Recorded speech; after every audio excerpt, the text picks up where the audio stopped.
جب لوگ آپ کام کرنا شروع کریں اور اعتراض کریں، اس کا حل اپنی ذات پر ہونے والے اعتراضات کا جواب نہیں، اس کا حل کام کی رفتار کو بڑھا دینا ہے، کام کی رفتار کو بڑھا دیں۔ مجھے ایک بار میرے ایک شاگرد نے، یہ تو کئی بار ہوتا ہے لیکن ایک بار میں بطور واقعی بتا رہا ہوں، مجھے اس نے رابطہ کیا اور کہا استاد جی ہمارے علاقے میں بعض لوگ آپ کی ذات پر اور اس کام پر بہت اعتراض کرتے ہیں، کیا جواب دیں؟ میں نے کہا بیٹا کام تیز کر دیں، کام کی رفتار بڑھا دیں۔ جب تک آپ کام نہیں کریں گے تب تک لوگ آپ کو برا نہیں کہیں گے، اور جب آپ کام کریں گے تو لوگ آپ کو برا کہیں گے۔ اگر یہ بات برداشت کر سکتے ہیں تو کام کریں، اگر یہ بات برداشت نہیں کر سکتے تو کام نہ کریں۔ جب تک آپ کام نہ کریں، بہت اچھے بچے ہیں، بہت شریف بچے ہیں اور بہت نیک ہیں، آپ تو کسی کچھ کہتے ہی نہیں ہیں، لیکن جب آپ نے کام شروع کر دیا، آپ کو لیڈر بننے کا شوق ہے، پیسے اکٹھے کرنے کا شوق ہے، شہرت کا شوق ہے، ہم ان کو جانتے ہیں، یہ ساری باتیں آپ سن سکتے ہیں تو کام کریں، نہیں سن سکتے تو پھر یہ کام نہ کریں۔ میں اس سے بڑی آپ کی خدمت میں مثال کون سی پیش کروں کہ رسول اکرم صلی اللہ علیہ وسلم جب تک اعلان نبوت نہیں فرمایا، جب تک اللہ کی توحید کا ڈنکا نہیں بجایا، تب تک ہر فرد کہتا تھا بہت نیک ہے، صادق ہے، امین ہے، شریف ہے، کیا کہنا آپ کا۔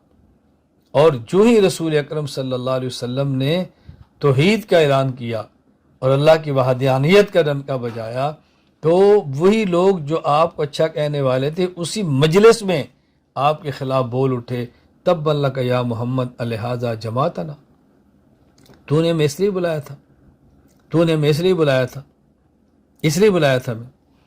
یہاں بات سمجھیں، حضور اکرم صلی اللہ علیہ وسلم نے مشرکین مکہ کو جمع فرمایا اور آپ نے فرمایا اگر میں تمہیں کہہ دوں اس پہاڑ کے پیچھے فوج ہے، شب خون حملہ کرے گی، رات کو حملہ، مانو گے؟ نظر تو نہیں آ رہی تھی نا، پھر بھی کہا جی مانیں گے۔ میں اپنی بات میں سمجھانے کے لیے اپنے الفاظ میں بات کہہ رہا ہوں کہ انہوں نے کہا ہماری آنکھیں دھوکہ کھا سکتی ہے، محمد تیری زبان دھوکہ نہیں کھاتی صلی اللہ، آپ سچ بول رہے ہیں۔ آپ نے فرمایا جب تمہیں اتنا یقین ہے کہ میں سچ بولتا ہوں تو پھر تم لا الہ الا اللہ کہو، یہ کہو۔ تو اس کے لیے وہ تیار نہیں ہوئے اور الٹا کہا تب لک یا محمد الہذا جماعتنا۔ اب میں اس کا ترجمہ بھی کرنے کی سکت نہیں رکھتا کہ میں کیا ترجمہ کروں کہ ابو لہب نے کیا رسول اللہ صلی اللہ علیہ وسلم کو کہا تھا، لیکن رسول اکرم صلی اللہ علیہ وسلم نے ابو لہب کے تب لک یا محمد کا جواب نہیں دیا، آپ خاموش رہے اور اپنے کام میں لگے رہے۔ اللہ نے جواب دیا تبت یدا ابی لہب و تب، ابو لہب تیرے ہاتھ ٹوٹے، تو برباد ہو، میرا محمد تو کام کرے گا۔ رسول اکرم صلی اللہ علیہ وسلم کے لخت جگر کا انتقال ہوتا ہے اور لوگ کہتے ہیں اس کا بیٹا مر گیا، یہ تو ابتر ہے، مقطوع نسل ہے، ہم پنجابی میں کہتے ہیں اوتر نکھتر، الیاذ باللہ، اس کا تو ہوگا کچھ نہیں۔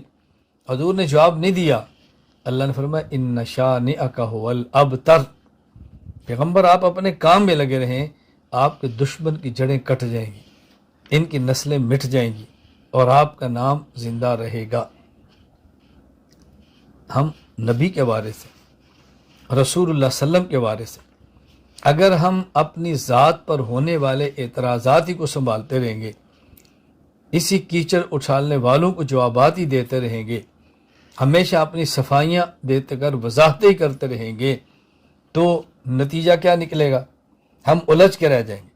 اور جب ہم اس کو چھوڑ کے کام میں لگے رہیں گے تو گالیاں دینے والے گالیاں دیتے رہیں گے، برا کہنے والے برا کہتے رہیں گے، تنقید کرنے والے کرتے رہیں گے، اور ہم اپنے کام میں لگے رہیں گے۔ پھر ایک وقت آئے گا، اندازہ ہوگا کہ وہ اپنے مشن میں کامیاب ہیں یا ہم اپنے مشن میں کامیاب ہیں۔ اپنے کاس کو دیکھیں، یہ ہمیشہ بات ذہن نشین فرما لیں۔ حضور اکرم صلی اللہ علیہ وسلم کے شاگرد، نبی پاک صلی اللہ علیہ وسلم کے صحابہ رضی اللہ عنہم جو معیار حق ہیں اور مزاج نبوت کو سمجھنے والے ہیں، کیا وہاں آپ نے نہیں دیکھا کہ صحابہ کرام کا مزاج کیا تھا؟ صحابہ کرام کام میں لگے ہیں یا کیا فرماتے؟ مجھے ابھی بالکل چند دن قبل کی بات ہے، ایک شخص نے مجھ پر تنقید کی اور بڑی کڑی تنقید کی، اتنی سخت تنقید کی کہ شاید برداشت کرنا آپ کے بس میں نہ ہو۔ میں تنقید سن رہا تھا اور مسکرا رہا تھا، اور میں چونکہ سفر پر تھا اور لوگ دیکھ رہے تھے، کلپ سن رہے تھے، مجھ سے رابطہ کر رہے تھے۔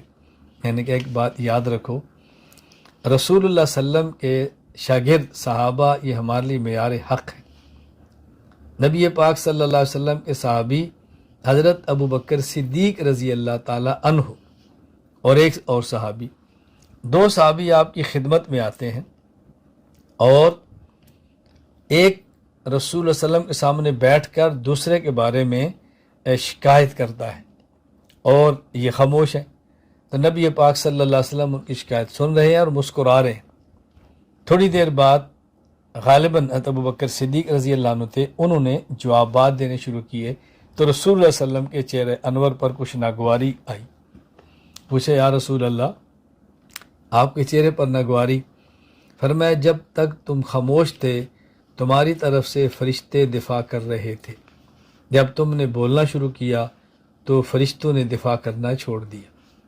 حالانکہ یہ کوئی حق اور باطل کی لڑائی بھی نہیں تھی، کوئی جھگڑا بھی نہیں تھا، یہ تو محبت کی شکوے اور شکایتیں تھے نا حضور کی خدمت میں صلی اللہ علیہ وسلم۔ تو میں نے ایک ساتھی سے کہا، میں نے کہا دیکھیں، میں خاموش رہوں گا تو فرشتے دفاع کے لیے آسمان سے اترتے رہیں گے اگر میں سچا ہوں اور یہ جھوٹ بول رہے ہیں، اور اگر میں شروع ہو گیا تو فرشتے دفاع نہیں کریں گے، میں دفاع کروں، اس سے بہتر ہے کہ ہمارے دفاع پر اللہ فرشتوں کو اتار دیں۔ اللہ قلوب میں محبت ڈالیں گے، محبوبیت ڈالیں گے، اور اس خاموشی کے نتائج ہوں گے۔ بس آپ خاموش رہیں، خاموش رہیں۔ سمندر بالکل خاموش ہوتا ہے، اس میں کوئی شور نہیں ہوتا، لیکن اس سمندر نے اپنی خاموشی کے اندر کیا کچھ چھپایا ہوتا ہے، گوہر، موتی، یاقوت، مچھلیاں، دنیا بھر کے خزانے اس نے اپنے اندر چھپائے ہوتے ہیں، لیکن خاموش ہوتا ہے۔ اس لیے شور کرنے کا معنی یہ نہیں ہوتا کہ مال بہت ہے، کبھی خاموشی بہت سارے مال کو سمیٹ لیتی ہے اور چھپا کر چل رہی ہوتی ہے۔